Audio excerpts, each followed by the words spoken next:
வணக்கம். வள்ளுவரே, நான் ஒரு திருமணத்துக்கு போறேன்.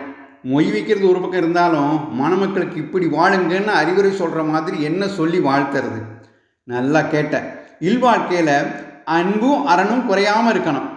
அன்பு செய்றதுங்கிறது கணவனும், மனைவியும் ஒருத்தருக்கொருத்தர் அன்பு செய்றதுல ஆரம்பிச்சு, குழந்தைகள், உறவினர்கள், நண்பர்கள், வறியவர்கள், பிற மனிதர்கள், பிற உயிரினங்கள்னு அந்த அன்பு விரியணும். அதோட வெறுமனே அன்பு செலுத்தினா காணாத.